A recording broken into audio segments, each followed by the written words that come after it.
দেখে নেব খেলার সময় শিরোনাম। অক্টোবরে ঢাকায় বসবে আইসিসির সভা, অনুষ্ঠিত হবে চেয়ারম্যান নির্বাচন। এখনও চূড়ান্ত সিদ্ধান্ত না আসলেও চ্যাম্পিয়ন্স ট্রফিতে তামিম ইকবালকে পেতে আশাবাদী বিসিবি। যোগ্য কাউকে খুঁজে পায় না বিসিবি, বাধ্য হয়েই চান্ডিকা হাথুরুসিংহকে হেড কোচ হিসেবে রেখেছে। শিকার পাপনের, বললেন দল ব্যবস্থাপনায় সমস্যা আছে তার।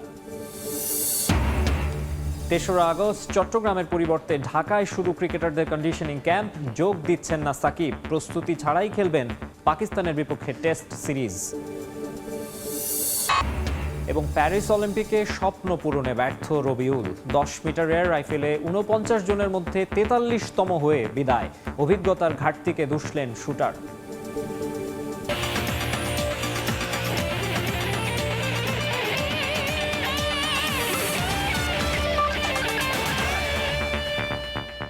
দেখছিলেন শিরোনাম, এবারে বিস্তারিত। শুরুতে ক্রিকেট। এবছরের অক্টোবরে প্রথমবারের মতো বাংলাদেশে অনুষ্ঠিত হবে আইসিসির সভা। একই সঙ্গে অনুষ্ঠিত হবে চেয়ারম্যান নির্বাচনও, জানিয়েছেন বিসিবি সভাপতি নাজমুল হাসান পাপন। আইসিসি নির্বাচনের ইশতেহার ঘোষণার পর নিজে প্রার্থী হবেন কিনা সেই ব্যাপারে সিদ্ধান্ত নেবেন বলেও জানান তিনি। এছাড়া আগামী ৮ বছরের এফটিপি নিয়ে আইসিসি কাজ করছে বলেও জানিয়েছেন পাপন। মাঠের সাফল্যের সঙ্গে ক্রিকেট কূটনীতিতেও সমান তালে এগুচ্ছে বাংলাদেশ। ভারত, ইংল্যান্ড, অস্ট্রেলিয়ার পরই বিশেষ গুরুত্বের সঙ্গে দেখা হয় বিসিবিকে। আস্থা অর্জন করায় এবার বিসিবিকে আরও বড় দায়িত্ব দিয়েছে আইসিসি। এবছরই শেষ হচ্ছে ক্রিকেটের নিয়ন্ত্রক সংস্থার বর্তমান কমিটির মেয়াদ। নতুন কমিটিও গঠন হবে এবছরের অক্টোবরে। আসন্ন আইসিসির নতুন চেয়ারম্যান নির্বাচনী সভা আয়োজনের ভার পড়েছে বাংলাদেশের উপর। ঢাকায় প্রথমবার এজিএম অনুষ্ঠিত হবে আইসিসির, যেখানে অংশ নেবেন ক্রিকেট খেলুড়ে, দেশের বোর্ড সভাপতি ও কর্তারা। এর আগে বিশ্বকাপের মতো বড় আয়োজন করলেও আইসিসির প্রশাসনিক এমন কার্যক্রম এবারই প্রথম আয়োজন করতে যাচ্ছে বিসিবি। নেক্সট বোর্ড মিটিং সেটা ঢাকায় হবে, সেই জিনিসটাও নিশ্চিত করা হয়েছে যে ঢাকাই হবে, এবং খুব সম্ভব সেখানে ইলেকশনটাও হওয়ার কথা। কাজে এখন হচ্ছে কি, এটা তো লাস্ট কোয়ার্টার, তো এখন মোর হচ্ছে সামনের ইলেকশন, আইসিসির নির্বাচন এবং অন্যান্য যে টুর্নামেন্ট বা সিরিজগুলো, যে প্ল্যানগুলো এখন পর্যন্ত আছে, মিডিয়া রাইটস, নির্বাচন হওয়ার সম্ভাবনা এটাই বেশি, কারণ সেটাই হবে বর্তমান যিনি চেয়ারম্যান আছেন তার লাস্ট বোর্ড মিটিং। সো সাধারণত আমাদের নির্বাচন ইশতেহারটার আগেই দিয়ে দেওয়ার কথা। কে হবেন আইসিসির নতুন চেয়ারম্যান ভোটাভুটি না হলেও গুঞ্জন board of control for cricket in ইন্ডিয়ার সচিব জয় শাহ হতে পারেন আইসিসির নতুন কাণ্ডারি। তবে বাংলাদেশে সভা আয়োজনের ঘোষণার পর আবারও একটি গুঞ্জন শোনা যাচ্ছে, বিসিবির বর্তমান সভাপতি ও ক্রীড়ামন্ত্রী নাজমুল হাসান পাপনের ক্রিকেটের সর্বোচ্চ পদে যাওয়ার সম্ভাবনা কতটুকু। এই মুহূর্তে কোনো চিন্তাভাবনা হয়নি, যতক্ষণ পর্যন্ত তারা ক্যান্ডিডেটের ঘোষণা না করবে ততক্ষণ পর্যন্ত বলাটা কঠিন। কিন্তু ক্যান্ডিডেটের করলে ডেফিনেটলি যোগাযোগ করবে, কে কত টাকা পাবে না কী পাবে, খেলা কী পাবে, এফটিপি, এই ইস্যুটা is very critical for the future of Bangladesh cricket. আমি শুধু আইসিসি আর এসিসি দিয়েই এখন আমার সময়টা ব্যয় করছি। মনে রাখতে হবে যে যাতে করে যে আমি যখনই ছেড়ে দিচ্ছি, যেহেতু আমি আর থাকছি না, চলে আসবো, কবে এটা এখনই বলতে পারছি না, তবে এই ইলেকশনের আগে না, মানে আমি বলছি নেক্সট বোর্ড মিটিংয়ের আগে না, ঠিক আছে? সো এইখানটায় যদি আমি চলে আসি, যাতে করে অন্তত ফিউচারে যেই আসুক আইসিসি এসিসি দিয়ে যেন কোনো সমস্যায় না পড়ে বাংলাদেশ। বর্তমানে আইসিসিতে 3টি কমিটিতে রয়েছেন বিসিবি সভাপতি। সেটাই চিন্তা করছি। তারেক হাসান শিমুল, সময় সংবাদ, ঢাকা। আসন্ন চ্যাম্পিয়ন্স ট্রফিতে তামিম ইকবালকে পাওয়া যাবে কিনা এখনও সিদ্ধান্ত নেয়নি বোর্ড। তবে আলোচনা করে বাঁহাতি ওপেনারকে দলে পাওয়ার ব্যাপারে আশাবাদী বিসিবি, জানিয়েছেন সভাপতি নাজমুল হাসান পাপন। অন্য কোচ খুঁজে না পেয়ে বাধ্য হয়েই চান্ডিকা হাথুরুসিংহকে হেড কোচ হিসেবে রাখতে হচ্ছে বলেও জানিয়েছেন তিনি। কোচকে নিয়ে ক্রিকেটাররা অভিযোগ না করলেও তার ম্যানেজমেন্টে সমস্যা আছে বলেও স্বীকার করেন বিসিবি সভাপতি। তামিম ইকবাল আছেন, আবার তিনি নেই। বাংলাদেশের ক্রিকেটে মেগা সিরিয়াল সাবেক অধিনায়ক তামিম ইকবালের জাতীয় দলে খেলা না খেলার বিষয়টি অভিমান করে আন্তর্জাতিক ক্রিকেট থেকে অবসর ঘোষণার পর প্রধানমন্ত্রীর হস্তক্ষেপে জাতীয় দলে ফিরলেও নানা নাটকীয়তার পর গেল ওয়ানডে বিশ্বকাপে খেলা হয়নি তার। আন্তর্জাতিক ক্রিকেট নিয়ে কি ভাবছেন কিংবা আগামী বছর চ্যাম্পিয়ন্স ট্রফিতে তিনি খেলবেন কিনা বিষয়গুলো নিয়ে বোর্ড সভাপতির সঙ্গে বৈঠক করার কথা থাকলেও নানা কারণে হয়নি সেই বৈঠকও। ওর সিদ্ধান্তটা এখন হয়েছে কি, আমি যে আপনাদেরকে বলবো এই বলার পজিশনটাও নাই। কারণ ওর সাথে আমার যে যোগাযোগ হয় না তা না, কিন্তু এই ব্যাপারটা নিয়ে ও আমার কাছে বলেছে আমার সাথে বসবে। দুবার বসার কথা ছিল, তারপর ও একবার খেলা বিপিএল চলছিল দেখে বললো যে এখন খেলা চলছে, এটা শেষ হলে তারপর বসবো, আর তারপর তো বললো বাইরে যাচ্ছে, এসে আমার সাথে বসবে। তো ও তো বলছে বসবে, সো এইটুক সময় তো আমার মনে হয় ওয়েট করতেই পারি আমি। টানা 2 বিশ্বকাপে ব্যর্থতার পর সমালোচনার কাঠগড়ায় প্রধান কোচ চান্ডিকা হাথুরু সিংহে। ক্রিকেটারদের সঙ্গে তার সম্পর্ক নিয়ে প্রশ্ন তুলেছেন বোর্ড পরিচালক খালেদ মাহমুদ সুজনও। বিসিবি প্রধানও স্বীকার করলেন হাথুরুর ম্যান ম্যানেজমেন্টের সমস্যা নিয়ে। কোনো কোচই ভালো পাচ্ছি না। ভালো বলতে কি, আমরা যাদেরকে সিলেক্ট করি যে নাকি তাদেরকে ছেড়ে দিতে হবে ফ্র্যাঞ্চাইজি ক্রিকেটে, সে আগে যা করতো তাই করছে। সমস্যাটা হচ্ছে আমাদের ব্যাটিং হ্যাজ সিগনিফিকেন্টলি ডিটোরিয়েটেড। এটা যদি বাইরের একজন বলে তাহলে তো মুশকিল, কিন্তু দলের কাউকে তো বলতে হবে। Man management or communication style is totally different, সেটা আমি আপনাদের সাথে একমত। এদিকে বিসিবির সাবেক কিউরেটর টমি হ্যামিংয়ের বিদায় নেয়া এবং গ্রাউন্ডস কমিটির চেয়ারম্যানের ব্যাপারে অভিযোগ তোলার বিষয়গুলো কিছুই জানেন না বোর্ড সভাপতি। এসব ব্যাপারে চেয়ারম্যানকে জবাবদিহি করা উচিত বলেও জানান তিনি। আমার সাথেও তার কথা হয়েছে যাওয়ার আগের দিন, আমাকে কিন্তু কিছু বলে নেই, বাট আমি দেখব, আমি এটা এখনো দেখি নেই, দেখে নিব আমি। এই প্রশ্নগুলা কেন আপনারা তাদেরকে করেন না যারা এখন এগুলার দায়িত্বপ্রাপ্ত? আমাদের গ্রাউন্ডস কমিটির চেয়ারম্যান আছে, তাদের সাথে কথা বলেন। এই কথাগুলো এখনো তারা বলবে না কেন? তারেক হাসান শিমুল, সময় সংবাদ, ঢাকা। কোনো রকম প্রস্তুতি ছাড়াই পাকিস্তানের বিপক্ষে টেস্ট সিরিজে খেলবেন সাকিব আল হাসান। 12 আগস্ট পর্যন্ত গ্লোবাল টি-20 লিগে তার অনাপত্তিপত্র থাকায় সাকিব যোগ দিচ্ছেন না টাইগারদের কন্ডিশনিং ক্যাম্পেও। এমনকি দলের সঙ্গে একই বিমানে সাকিব পাকিস্তানে যেতে পারবেন কিনা তা নিয়েও দ্বিধায় বিসিবি। এদিকে দেশের পরিস্থিতি উন্নতি হওয়ায় 3 আগস্ট থেকে চট্টগ্রামের পরিবর্তে ঢাকায় হবে ক্রিকেটারদের কন্ডিশনিং ক্যাম্প, চলবে 14 আগস্ট পর্যন্ত।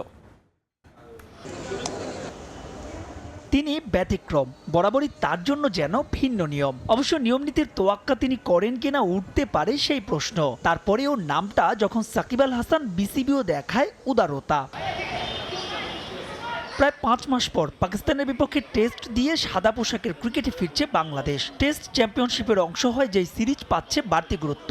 ম্যাচ দুটোকে সামনে রেখে দম ফেলার সুযোগ নেই টাইগার ক্রিকেটারদের। চট্টগ্রামে প্রস্তুতি ম্যাচ তো আছে। টেস্ট দলের সদস্য জয়, দীপু, সাদমানরা 4 দিনের ম্যাচ খেলেছে তাসমানিয়া পারে। তবে ব্যতিক্রম সাকিব আল হাসান। যুক্তরাষ্ট্রের টি-20 franchise tournament Major League Cricket শেষ করে সাকিব এখন খেলছেন কানাডার গ্লোবাল টি-20 লিগে। টুর্নামেন্টে অংশ নেওয়া বাংলাদেশের সবার এনওসি 8 আগস্ট পর্যন্ত থাকলেও সাকিব অনাপত্তিপত্র পেয়েছেন 12 তারিখ পর্যন্ত। অর্থাৎ কোনো প্রস্তুতি ম্যাচ ছাড়াই টেস্ট সিরিজ খেলতে নামবেন টাইগার অলরাউন্ডার। এখানেই শেষ নয়। জানা গেছে দেশের চলমান পরিস্থিতির উন্নতি হওয়ায় জাতীয় দলের ক্যাম্প নিয়ে পূর্বের পরিকল্পনা থেকে সরে এসেছে বিসিবি। সোমবার থেকে শুরু হওয়া লাল ও সবুজ দলের 3 দিনের ম্যাচ শেষে বাকি কন্ডিশনিং ক্যাম্প অনুষ্ঠিত হবে হোম অফ ক্রিকেটে, যা শুরু হবে 3 আগস্ট থেকে চলবে 14 আগস্ট পর্যন্ত। তবে সেই ক্যাম্পে থাকছেন না সাকিব আল হাসান। ব্যাটিং সমস্যা তার দীর্ঘদিনের। চোখের সমস্যার জন্য হেড পজিশন নিয়েও আছে অস্বস্তি। সব মিলিয়ে কোনো প্রস্তুতি না নিয়ে টেস্টের জন্য সাকিব কতটা প্রস্তুত হয়ে উঠবেন, উঠেছে সেই প্রশ্ন। এখানেই শেষ নয়। গ্লোবাল টি-20 লিগে সাকিবের দল ফাইনাল খেললে টাইগারদের সঙ্গে একই বিমানে চেপে তিনি পাকিস্তান যেতে পারবেন কিনা তা নিয়েও আছে সংশয়। কারণ 16 আগস্ট রাতে পাকিস্তানের উদ্দেশ্যে দেশ ছাড়বে বাংলাদেশ। অথচ সাকিব না থাকলেও বাংলাদেশের কন্ডিশনিং ক্যাম্পের শেষ দিকে যোগ দেবেন গ্লোবাল টি-20 খেলা টেস্ট দলের আরেক সদস্য শরীফুল ইসলাম। অর্থাৎ এখানেও চীনের মতো এক দেশে 2 নীতিতেই হাঁটছে বিসিবি। সাকিবরা বাড়তি সুবিধা পান, শরীফুলরা বাধ্য হন। মাহবুব রিমন, সময় সংবাদ। এশিয়া কাপ মিশন শেষ করে দেশে ফিরেছে বাংলাদেশ নারী ক্রিকেট দল। সেমিফাইনাল খেললেও বড় দলের বিপক্ষে ব্যাটারদের বাজে পারফরমেন্স নিয়ে চিন্তিত সবাই। তবে এবারের আসর একেবারে খারাপ যায়নি বাংলাদেশের, দাবি পেসার জাহানারা আলমের। ভুলগুলো ঠিক করলে ঘরের মাঠের বিশ্বকাপে ভালো কিছু করবে লাল সবুজ, এমনটাই বিশ্বাস তার। স্বপ্ন ছিল এশিয়া কাপের শিরোপা জয়ের সঙ্গে ঘরের মাঠের বিশ্বকাপের জন্য ভালো প্রস্তুতি নেয়া। তবে সেমিফাইনাল খেললেও একবুক হতাশা নিয়েই দেশে ফিরেছে বাংলাদেশ নারী ক্রিকেট দল। অক্টোবরে বাংলাদেশে শুরু হতে যাচ্ছে টি-20 বিশ্বকাপ, যার আগে এশিয়া কাপটাই ছিল টাইগ্রেসদের প্রস্তুতির বড় মঞ্চ। গ্রুপ পর্বে মালয়েশিয়া থাইল্যান্ডের বিপক্ষে বেশ ভালো পারফরমেন্স দেখিয়েছে লাল সবুজ। তবে ভারত শ্রীলঙ্কার মতো বড় দলগুলোর সামনে ফুটে উঠেছে তাদের আসল চিত্র। ফর্মের তুঙ্গে থাকা ব্যাটাররা এই দু দলের সামনে যেন ভুলেই গেলেন ব্যাটিংটা। বোলারদের পারফরমেন্সটাও ছিল না আশানুরূপ। মেগা ইভেন্টের আগে জানিয়ে বেশ চিন্তিত সবাই। এশিয়া কাপ থেকে আমরা অনেক কিছু পজিটিভ লার্ন করেছি, যেটা আমরা ক্যারি ফরওয়ার্ড করতে পারবো আমাদের নেক্সট ওয়ার্ল্ড কাপের জন্য।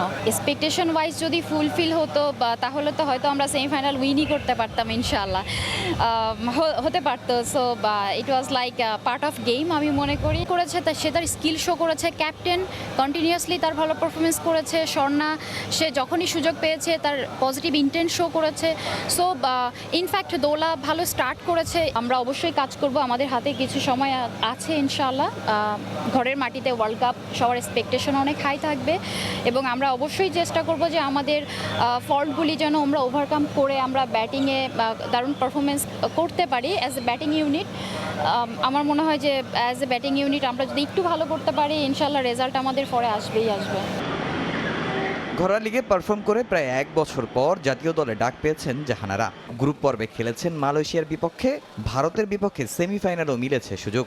পারফরমেন্সও খুব একটা খারাপ নয়। সুযোগ পেলে বিশ্বকাপেও নিজের সর্বোচ্চটা উজাড় করে দিতে চান এই অভিজ্ঞ ক্রিকেটার। তামিম হোসেন, সময় সংবাদ, ঢাকা।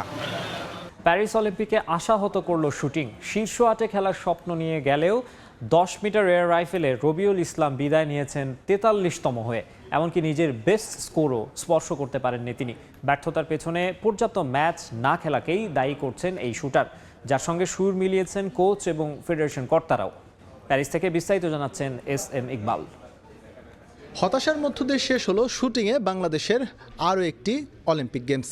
পুরুষের 10 মিটার এয়ার রাইফেলে রবিউল ইসলামকে ঘিরে বেশ আশা ভরসা ছিল, তবে তিনি তার প্রতিদান দিতে পারেননি। 624.2 স্কোর নিয়ে 49 জন শুটারের মধ্যে তিনি তার রেস শেষ করেছেন 43তম হয়ে।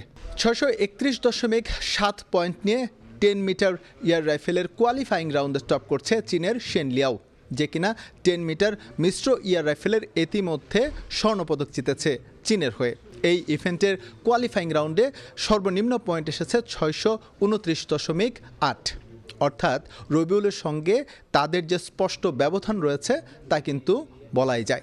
ইন্টারন্যাশনাল লেভেলে এই ব্যবধানের পেছনে রবিউল দায়ী করেছেন পর্যাপ্ত পরিমাণ কম্পিটিশন না খেলার অভাবকে। অলিম্পিকে পার্টিসিপেট করা আসলে অনেক বড় একটা ব্যাপার। ঘাটতি একটা জায়গায়, সেটা হচ্ছে কি আমার আরও এক্সপিরিয়েন্স দরকার, আরও কম্পিটিশন দরকার, আর প্র্যাকটিস দরকার। আমরা চেষ্টা করতেছি আমাদের এই যে পয়েন্ট ভেরিয়েশনটা এটা অনেক কমাতে। নেক্সট টাইম ইনশাল্লাহ আমাদের আরও ভালো হবে। হতাশার মধ্য দিয়ে শেষ হলেও এই প্যারিস অলিম্পিকের শুটিং ইভেন্ট থেকে প্রাপ্তির কিছু দেখছেন কর্মকর্তারা। এরকম ইন্টারন্যাশনাল ইভেন্টে বেশি বেশি পার্টিসিপেট করলে অ্যাথলিটদের মনোবল এবং মনোসংযোগ বাড়বে বলে মনে করছেন তারা।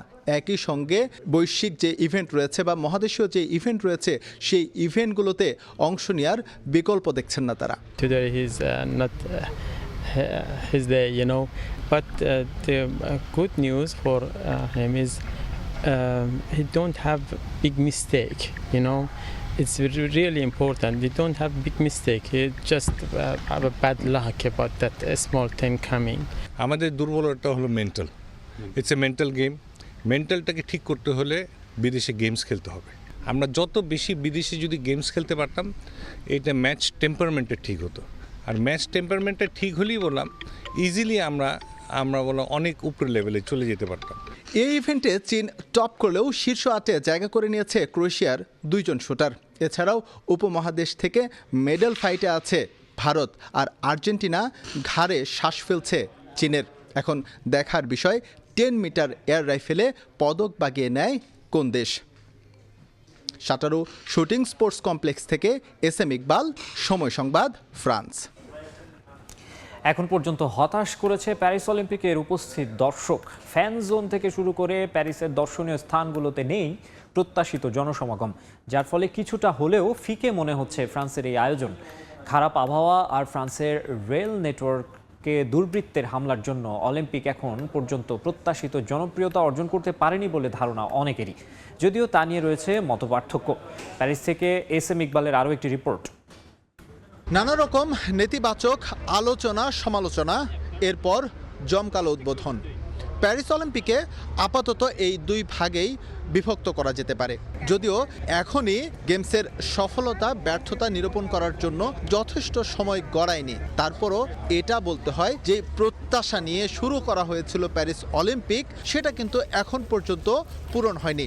স্পেশালি যদি বলি ভক্তদের কথা, অর্থাৎ এই গ্রেটেস্ট শো অন আর্থকে ঘিরে প্রত্যাশা করা হয়েছিল পুরো পৃথিবী থেকে প্রচুর পরিমাণে ফ্যানদের, যারা স্পোর্টস লাভার, তাদের সমাগম হবে, যেহেতু এই আসরে অংশ নিচ্ছে 206টি দেশ। তবে পুরো প্যারিস ঘুরে যদি এটা বিচার বিশ্লেষণ করি, তাহলে সেই সংখ্যাটা কিন্তু এখন পর্যন্ত খুবই নগণ্য। আমি এই মুহূর্তে দাঁড়িয়ে আছি প্যারিসের সবচাইতে হ্যাপেনিং প্লেস আইফেল টাওয়ারের ঠিক সামনে।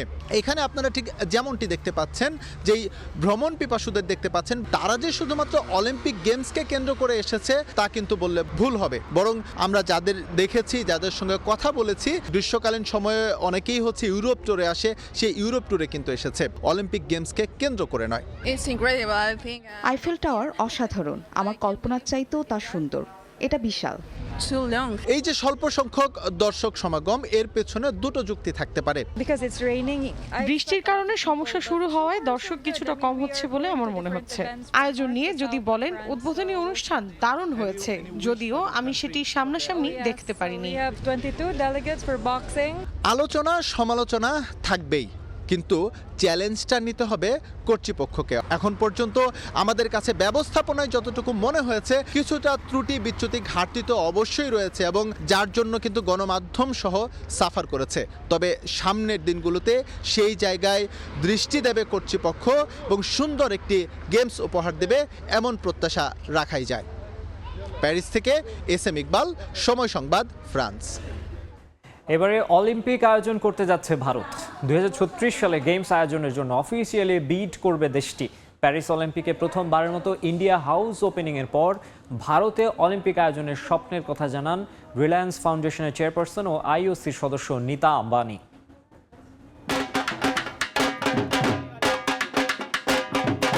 হঠাৎ দেখে অনেকেরই মনে হতে পারে অনন্ত আম্বানির আলোচিত বিয়ের অনুষ্ঠান চলছে এখনো, কিন্তু এটা আসলে অলিম্পিকের চিত্র। প্যারিসে স্পোর্টসের মেগা ইভেন্টেও বলিউডি আমেজ।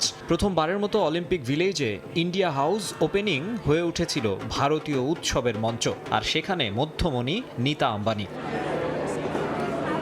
ভারতীয় সংস্কৃতি, ঐতিহ্য ও অর্জনকে প্রমোট করতে দেশের অ্যাথলিট, তাদের পরিবার ও ফ্যানদের জন্য home away from home tagline দিয়ে এই কালচারাল ও হসপিটালিটি হাব চালু করেছে রিলায়েন্স ফাউন্ডেশন ও ইন্ডিয়ান অলিম্পিক অ্যাসোসিয়েশন, যা দেশটির ক্রীড়াঙ্গনে এক মাইল ফলক। প্যারিসে ইন্ডিয়া হাউস ওপেনিংয়ের মধ্য দিয়ে অদূর ভবিষ্যতে ভারতের মাটিতে অলিম্পিক গেমস আয়োজনের স্বপ্নের কথা জানান রিলায়েন্স ফাউন্ডেশনের চেয়ারপারসন ও ইন্টারন্যাশনাল অলিম্পিক অ্যাসোসিয়েশনের সদস্য নীতা আম্বানি।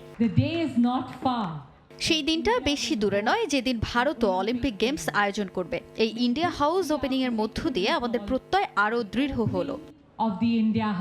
কালারফুল প্রোগ্রামে উপস্থিত ছিলেন ফিফা সভাপতি জিয়ান্নি ইনফ্যান্তিনো ও BCCI সচিব জয় শাহ সহ আরও অনেকে। 140 কোটি মানুষের দেশে ফুটবলের মার্কেট ধরতে চান ফিফা প্রেসিডেন্ট।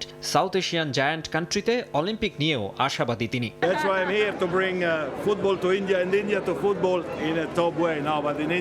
2036 অলিম্পিকের বিডিংয়ে তুরস্ক, চিলি ও ইন্দোনেশিয়ার সঙ্গে লড়তে হবে ভারতকে। এছাড়া বিডিংয়ে নামতে পারে কাতার, সৌদি আরব ও দক্ষিণ কোরিয়ার মতো দেশও। এর আগে জাপান, চীন ও দক্ষিণ কোরিয়া ছাড়া আর কোনো এশিয়ান কান্ট্রিতে হয়নি অলিম্পিক গেমস। 2036-এর স্বপ্ন পূরণ হলে চতুর্থ এশিয়ান ও প্রথম দক্ষিণ এশিয়ান দেশ হিসেবে অলিম্পিকের আয়োজক হবে ভারত। ভারতের ক্রীড়া অঙ্গনে বড় অবদান রয়েছে আম্বানি পরিবারের। ভারতের মাটিতে প্রথম ক্রিকেট বিশ্বকাপ আয়োজনে বড় ভূমিকা ছিল রিলায়েন্স ইন্ডাস্ট্রিজের প্রতিষ্ঠাতা ধীরুভাই আম্বানির। 2011 সালে ইন্ডিয়া দ্বিতীয়বারের মতো যেবার ঘরের মাটিতে ওয়ানডে বিশ্বকাপ শিরোপা জিতল, সেবারও আম্বানি পরিবার কন্ট্রিবিউট করেছিল।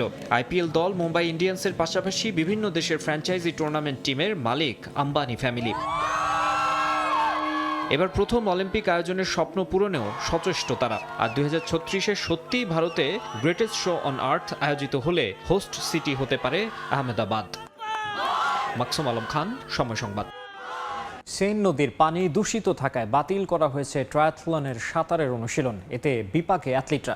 তবে নির্ধারিত সময়ে মূল ইভেন্ট আয়োজন নিয়ে আশাবাদী আয়োজকরা। যদিও শেষ পর্যন্ত নির্ধারিত সময়ের মধ্যে সেন নদীর পানির মান ভালো না হলে পেছানো হতে পারে ইভেন্টটি। প্যারিস অলিম্পিকের উদ্বোধনী অনুষ্ঠানের প্রাণকেন্দ্র ছিল সেন নদী। প্যারিসের ভেতর দিয়ে বয়ে চলা এই নদীকে কেন্দ্র করেই ছিল বর্ণাঢ্য আয়োজন। নদীতে প্রায় 6 কিলোমিটারের প্যারেডে অংশ নিয়েছেন অ্যাথলিটরা। কিন্তু এবার সেই সেন নদীর কারণেই বড় ধাক্কা খেল আয়োজকরা। নদীর পানি দূষিত থাকায় ট্রায়াথলনের সাঁতারের অনুশীলন বাতিল করতে বাধ্য হয় তারা। সেন নদীর পানি নিয়ে অনেক আগ থেকেই চলছে নানা আলোচনা সমালোচনা। অনেকেই এই নদীর পানির মান নিয়ে প্রশ্ন তুলেছিলেন। এরপর পরীক্ষায় ন্যূনতম মান পাওয়া গেছে বলে জানানো হয়েছিল, যা প্রমাণ করতে অলিম্পিক শুরুর আগে নদীতে নেমে সাঁতারও কাটেন প্যারিসের মেয়র ও অলিম্পিকের এক কর্মকর্তা। তবে অলিম্পিকের উদ্বোধনী অনুষ্ঠানের দিন থেকেই প্যারিসে শুরু হয় বৃষ্টি। এই কারণে পানিতে দূষণের মাত্রা বেড়ে গেছে বলে জানিয়েছে কর্তৃপক্ষ। তারপরও নির্ধারিত সময়ে ইভেন্ট আয়োজনে আশাবাদী তারা। গত কয়েক সপ্তাহ সেন নদীর গতিপ্রবাহ কেমন ছিল তা আমরা দেখেছি। এটাই আমাদের আত্মবিশ্বাসী করে তুলেছে। আমরা দেখেছি জুন মাসে বৃষ্টির পরিমাণ বেশি ছিল, এতে সেন নদীর পানির মান খারাপ হয়েছে। তবে জুলাইয়ের শুরুর দিকে কিছুটা বৃষ্টি হলেও তাপমাত্রা স্বাভাবিক ও আবহাওয়া ভালো ছিল। তখন পানির মানের কিছুটা অবনতি হলেও 24 থেকে 48 ঘন্টার মধ্যে তা ঠিক হয়ে গেছে সাঁতারের জন্য। মূলত 3টি ভিন্ন খেলার সমন্বয়ে অনুষ্ঠিত হয় ট্রায়াথলন, যেখানে 1.5 কিলোমিটার সাঁতারে অংশ নিতে হয়। এর মধ্যে সাঁতারের ভেন্যু ছিল সেন নদী। পানির মান খারাপ থাকলেও ট্রায়াথলনের জন্য অ্যাথলিটদের সঙ্গে কথা বলতে চান প্যারিসের অফিসিয়ালরা। এখানে অ্যাথলিটরা সাঁতার কাটতে অভ্যস্ত। তারা এর চেয়েও খারাপ পানিতে সাঁতারে অংশ নিয়েছে, তাই আমি তাদের কাছে অসুবিধার কথা জিজ্ঞেস করব। আমি সংবাদপত্রে দেখেছি সেন নদীতে সাঁতার কাটতে তাদের সমস্যা নেই, তাই আমি এ নিয়ে আত্মবিশ্বাসী। শেষ পর্যন্ত নির্ধারিত সময়ের মধ্যে পানির মান ভালো না হলে ইভেন্টটি কয়েকদিন পেছানো হতে পারে বলে জানা গেছে। রিফাতুল ইসলাম মিরন, সময় সংবাদ। আবারও স্বাগত খেলার সময়। দিন দিন শীতল হচ্ছে ফ্রান্স আর্জেন্টিনার ফুটবলীয় সম্পর্ক। এবার আলবি সেলেস্তেদের কঠোর সমালোচনা করলেন ফ্রান্স ও আর্সেনালের সাবেক ফুটবলার রবার্ট পিরেস।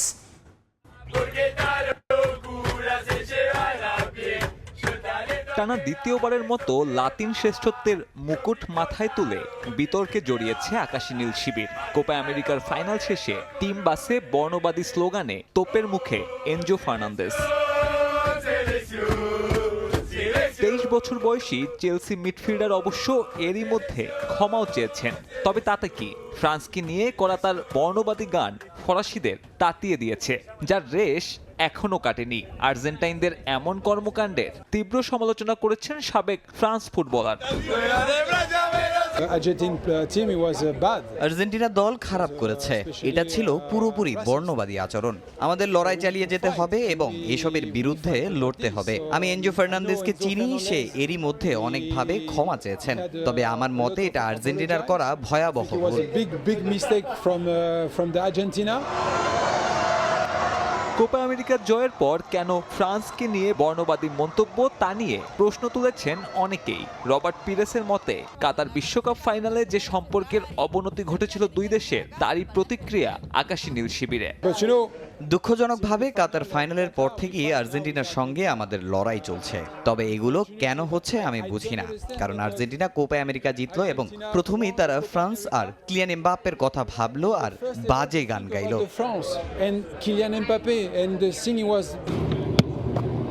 কেবল ফুটবল নয়, বর্ণবাদের বিরুদ্ধে সোচ্চার গোটা দুনিয়া। বর্ণবাদ নির্মূলে যখন কঠোর হচ্ছে নিয়ম, তখন আর্জেন্টিনা দলের এমন আচরণ নতুন করে আলোচনার জন্ম দিয়েছে। আকাশী নীল শিবিরের এমন কর্মকাণ্ডের বিরুদ্ধে আওয়াজ তুলতে বললেন পিরেস। সাবেক ফরাসি ফুটবলারের এমন মন্তব্যের পরে নতুন করে আলোচনায় দুই দেশের ফুটবলীয় সম্পর্ক। আমি আবারও বলছি, এ ধরনের কর্মকাণ্ড আমরা আর দেখতে চাই না এবং এজন্য আমাদের লড়াই চালিয়ে যেতে হবে। আমাদের লড়তে হবে কেবল স্পোর্টসে নয়, বরং গোটা দুনিয়ার জন্য। দুই ফুটবলীয় জায়ান্টের এমন শীতল সম্পর্কের ছাপ ফুটবলের মাঠ ছাড়িয়ে অলিম্পিকেও স্পষ্ট। আর্জেন্টাইন অ্যাথলিটদের একের পর এক অভিযোগ নতুন করে আলোচনার জন্ম দিচ্ছে বিশ্ব ক্রীড়া অঙ্গনে। সাব্বির মিথুন, সময় সংবাদ। বিশ্ব ফুটবলের সবচেয়ে সফল ক্লাব রিয়াল মাদ্রিদকে টেক্কা দিতে প্রস্তুত হচ্ছে বার্সেলোনা। ট্রান্সফার মার্কেটে রিয়ালের ব্যস্ততা শেষের পথে হলেও বার্সা চুপ করে বসে নেই। আর্থিক টানাটানির মধ্যেই তারা ছুটছে পছন্দের ফুটবলারের দিকে।